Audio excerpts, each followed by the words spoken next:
Hello everyone, welcome to Sack Lunch News.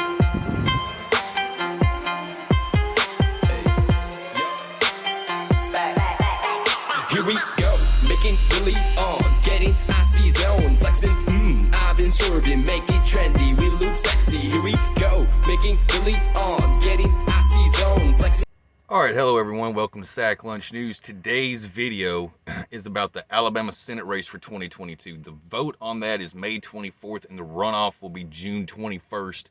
And I believe in January 3rd of 2023, they will take over Richard Shelby's Senate seat because Richard Shelby has retired. Here's some information that I think you need to know right now.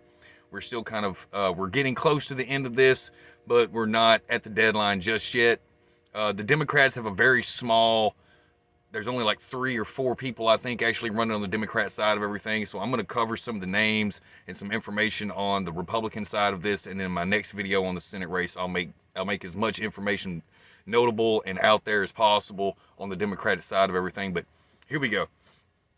As I said before, Richard Shelby is retiring. So Richard Shelby was representative of the state of Alabama's 7th District from 1979 to 1986 as a Democrat.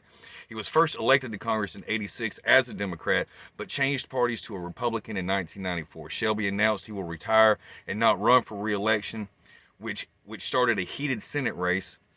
And it is also considered Alabama's premier contest in 2022, even with an interesting governor's race heating up at the moment.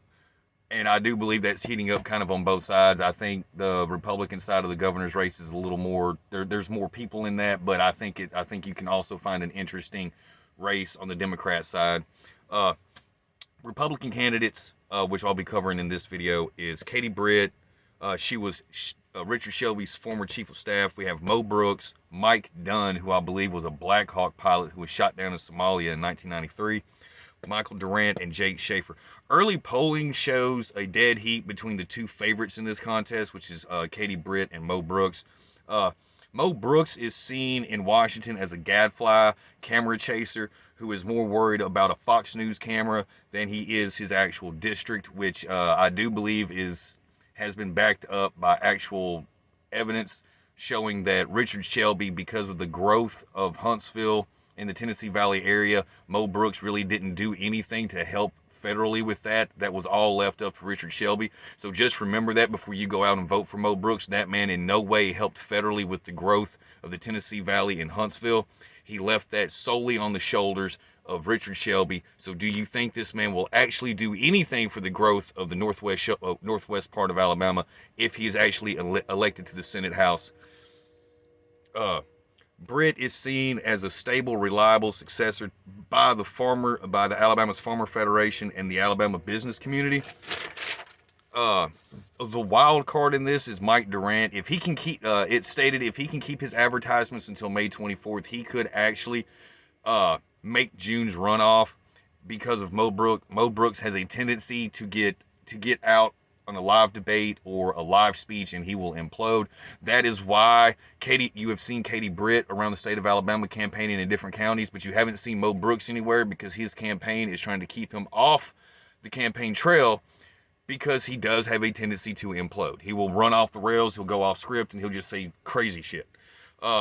Mo Brooks has openly stated he blames Britt and Shelby for losing the House in 2018. So with that little bit of information being said, that's a little bit of what's going on in the Alabama Senate race. The next video covering the Republicans I won't have anything about Richard Shelby in there. It'll mostly be about the actual Republican candidates themselves. That was just a small little tidbit of information. Also in my very next Senate video though, I will be covering the Democrats, who they are, and what their platforms are. So with that being said, thank you, have a nice day, and I'll see you next time.